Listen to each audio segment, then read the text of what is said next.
Warning: use of rebuildable atomizers can be dangerous.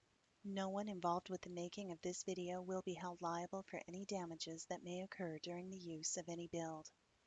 Please understand the limit of your battery, device, and atomizer. Stay within the limits and leave yourself a safety margin. Building too low may harm some devices, atomizers, or batteries. Attempt at your own risk.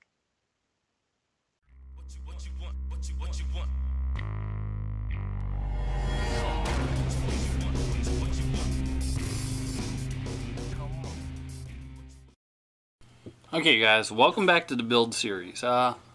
So we've learned how to make a coil, now we have to learn how to put it into the atomizer. You put the coil in the holes. We're going to get a little more in depth than just that because it does matter on your atomizer. I'm doing this on a big tube so that you can see it a little better. On the atomizer, a lot of modern atomizers will have low posts and high post holes. Okay, now when you wrap the coil, coming off of the coil, you will have one leg that's the high side and one leg that's the low side. Now what will happen here is if we insert the high side into the high post hole and the low side into the low post hole,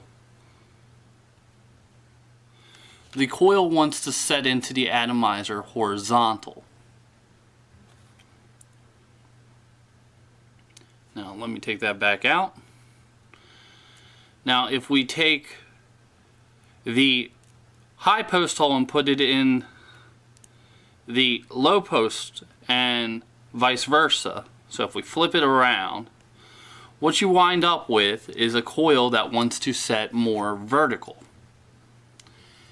So this is a consideration when you're deciding whether you want a horizontal or a vertical coil, is which side it's going in. For this one, I'm going to put it in horizontal. So again, I will take the high post and put it in the high post and the low into the low. You just slide it right in. Now when building a dual coil atomizer that only has a single center post, we're going to take our other coil and put it exactly opposite of it, and that center post will share both wires.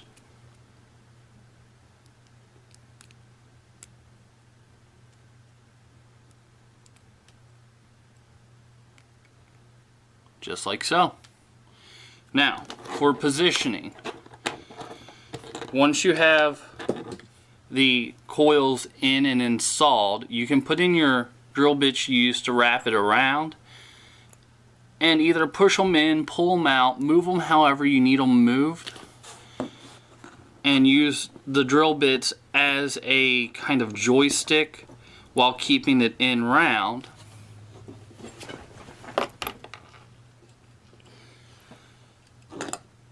As well as you can gently use your pliers to pull on the cables or the legs to get it to where it needs to be.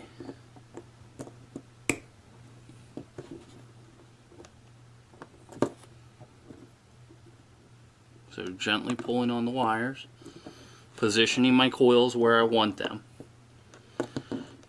Now after you have your coils in and where you want them,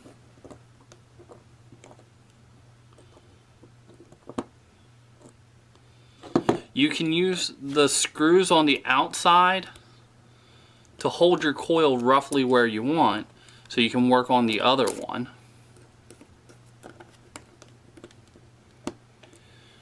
And then when you're done, you simply tighten down your center post screw.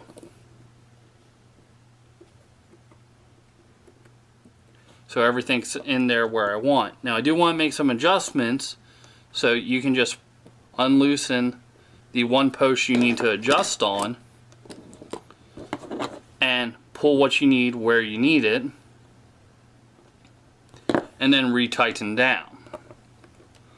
So until you snip off your legs, that's always an option, is adjusting where your coil is placed. Once you have everything placed where you want it, if you need to change the angle of your coils, so let's say I want it more horizontal, you simply tug and pull on the, you tug or push or pull or lift on the drill bit to get the coil to where you want it. So I want these up and out a little bit so that they'll be by the air holes for the big tobe. So I'm pulling them up and out. Now once you've made all your adjustments, go in, tighten down again, make sure everything's nice and tight.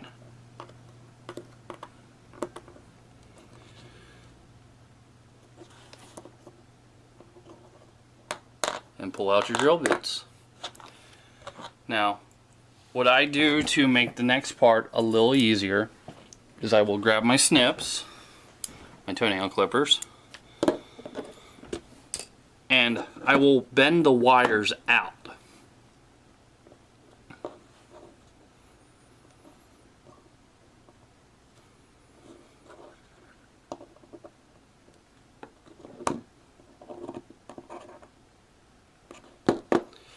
And then I use my snips to cut off the wires.